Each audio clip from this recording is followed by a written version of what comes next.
We're here at the Burton Cummings Theatre in Winnipeg today with our very good friend Seth Morrison from Skillet. What's up? We finally came to your territory. Yeah, you know, when I actually saw an ad for the show pop up before anything, and I was like, "What? Skillet's coming to Winnipeg?" I'm like, I'm shocked. But then I saw you guys were doing like a whole Canadian run, though. It's been, I think 7 years since we did a proper tour up here. So yeah, that's about time. And Winnipeg doesn't normally make the cut for like cross Canada stuff. Like big tours, yes, but like theater size shows, it's really hit and miss whether or not we get anybody. So, we thought we'd take the opportunity to talk to you a little bit about your rig and about your tour. And yeah, so you've been running a Generator 120 now for a while, but like, I want to know how you have these 3 amps kind of tied together and like, what you're doing. Are you running stereo most of the time? Yeah, or? so I was trying to think earlier how long I've actually been using, because I remember I don't know what you were doing. You were in North Dakota and we were playing a fair. Yeah, during the pandemic. Yeah, it was kind of like the tail end of it. Tail end of it, maybe 20. It was still on up here and not on 2021 maybe. Yeah. And that was like I think that was like one of the first shows we played back to where, because we did a whole drive-in tour thing. Right. Or, you know, it was like at old drive-in theaters and the whole thing, cars pulled in. That show was like one of the first ones we did where it was like, oh man, it's what it used to be like. It was a great show. And not this one, but you brought me that, it was just like a loaner. Just the black one. Just the black one, and we ran it that night. And I think since then, so that was summer of 21. I guess it's 3 years. I remember that because I legally couldn't stay for the show because I could bring it down and drop it off as like a courier. Oh, wow. So I brought it down and saw you, but if I stayed for the show, I would have had to quarantine when I got home, and I was like, oh my word. And I told you, I'm like, I'll get the next one. That's right, I forgot. Oh my gosh, that feels like a different world. It does. I mean, it was not that long ago, but it feels like forever ago. Yeah. Yeah, okay, so basically, as we were just talking, me and my tech Nick over here, we've been we like to experiment. We're guitar geeks, so we're always you get it. We've been experimenting back and forth between channel 3 and 4. 3 is where I've kind of lived over the last 3 years. And for any Revv enthusiasts that care, we use the bright and the cut switch. Cool. So yeah, basically these 2 amps are always on together. Yeah, always. This one's going to its own 412. This one's going to its own 412. And yeah, that's my main dirty. And then when I go to a lead, I'll hit it with another overdrive, and a delay is going through the G122. Okay. So it's kind of like in my ears, I have the Revv hard one way, the dual hard the other way, and then when I go into a lead, that delay's only on through. It's a whole wet dry thing. It's not true stereo. Yep. I get but I get that effect with leads because it's only coming through one ear. I honestly do the same thing when I play at church, but I use 2 D20s where one of them is dry and the other one gets all of the wet effects. Yeah. But overdrives will go in front of both. But any wet effects are in the loop. It's nice. Yeah, especially if you're in ears where everything's spaced out. And I don't know what he's doing out front. You can ask him because I'm sure you'll be standing out there later.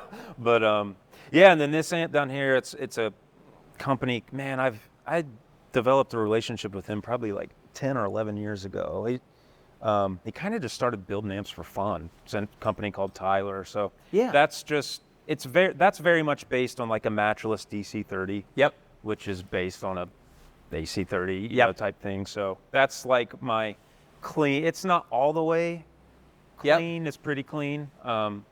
So any parts that aren't, full on high gain, chugga. Yeah, it's that guy. Cool. So I want to know which revision. I know it's a small badge, so I'm assuming it's revision F. It's a revision F, serial 2404. I have it memorized. Nice. So yeah, I kind of made it, and I've talked a lot with you and I both have geeked out with Fluff a lot, who he's kind of become like the, I don't know, I call him like the Mesa godfather. He knows everything about every serial number. He's a connoisseur of rectifiers. Yeah, so I thought I had just barely made it in that revision F window because I thought it was to like 2500. Yep. but he actually told me it's closer to 3,000. Okay. Which I didn't realize. So, dude, I'm sure all of the Revv enthusiasts know the craze in the amp world that these have become. The Revision, yes. It's insanity. Revision F and Revision G. Like, I have a Revision F dual rec. You have it behind you guys at the studio, right? Yeah. Yeah. And then I've got 2 Revision G triple recs. Yep. Yeah. So I bought this thing in 2014. Yep. I feel a little guilty because it was like a kid in college. Yep. Just wanting to sell it, $850. That's awesome. And you look on Reverb now, and they're what? Oh, they're like $2,500 to $3,500. On the low end. Yep. If you find one in the 2s, yeah, that's the low end. But it's kind of crazy. My Revision F, I kind of got the same thing where it wasn't a kid though. It was a local guy who had one that I don't know how he ended up with it, but it was during the pandemic. He listed it on like our version of Craigslist here, and it wasn't working. Oh. And he's like, I want $500. And he lived 10 minutes from my house. So I was like, oh my gosh. I told him, I'm like, yeah, come by the shop. So he brought it down to the Revv shop. And I was like, I looked at it. I'm like, yeah, I'll give you $500.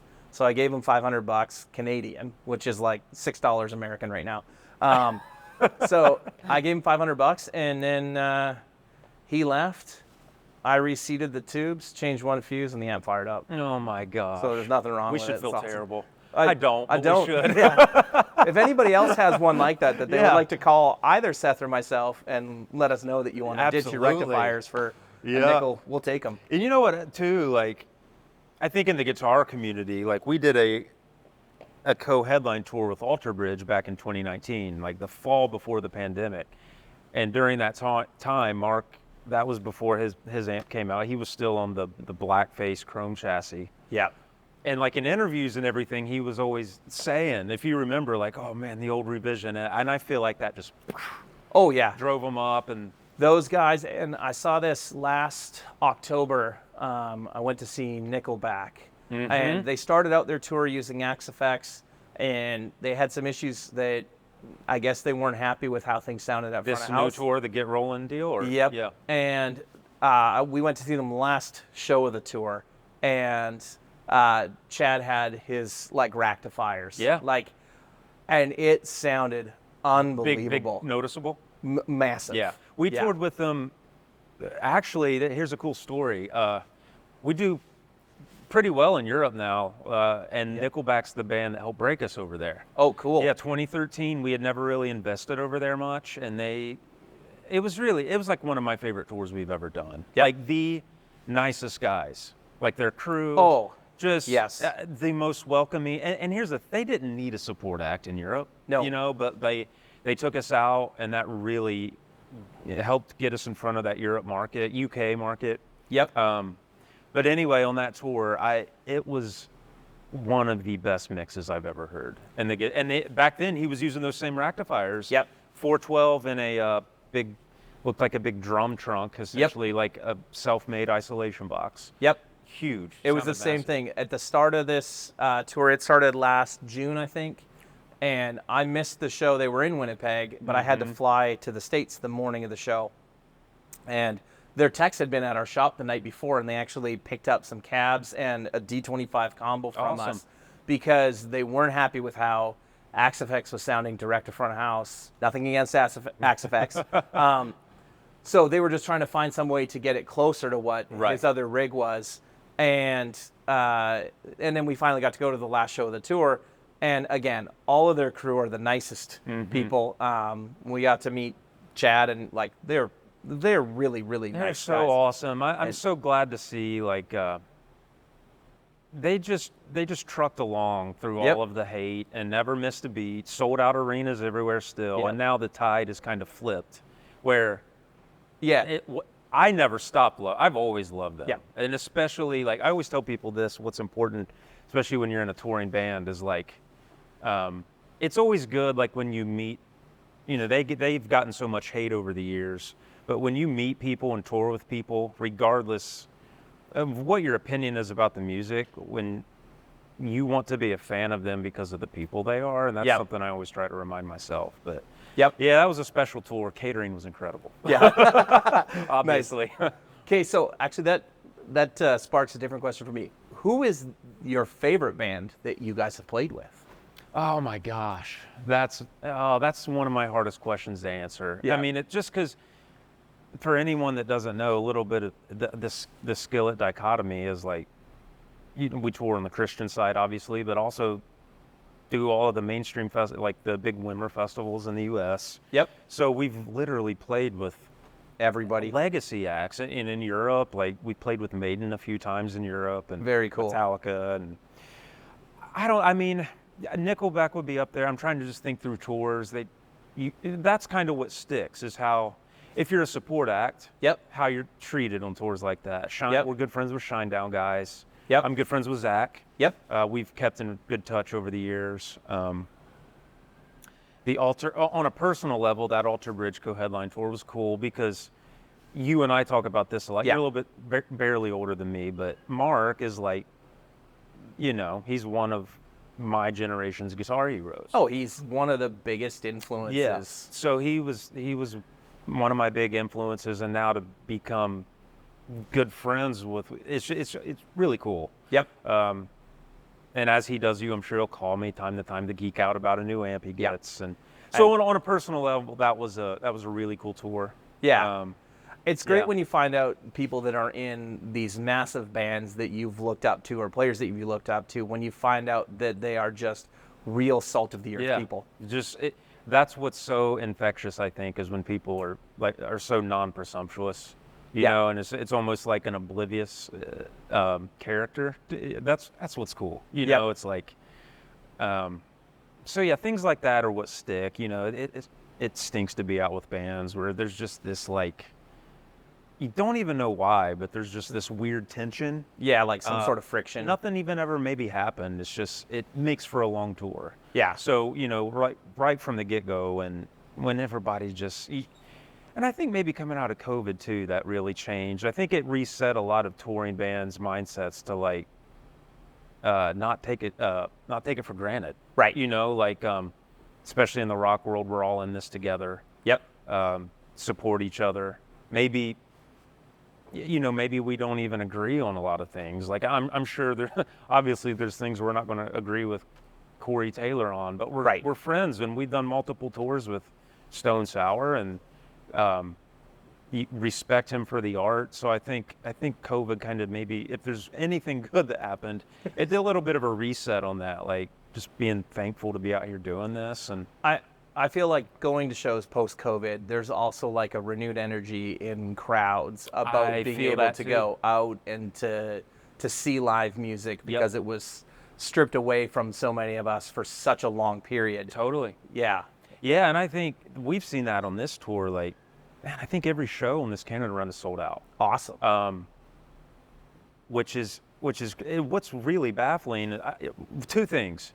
I think there's a resurgence in rock music right now. Yes. I think a lot 100%. of bands are feeling that. Because it's always crazy. Like John will ask how many people haven't seen us before. And for a band like Skillet that's been around for a long time, sometimes it's like 50%, if not more, of the crowd. I'm like, how? Yeah. But it's, Well, good things, music. man. So Yeah, and I think people like, your kid, your daughter's generation, I think they're getting into rock music. Yes. So it's good. It's a good time. Hopefully COVID 2.0 doesn't happen. We don't have to be talking about drive-in tours again. Yeah. Awesome. Well, man, thank you for, hanging out and chatting a little bit this afternoon, and, best of luck tonight. Absolutely. We got a D40 to go unbox. Yes, we do. All right. Thanks, Ed.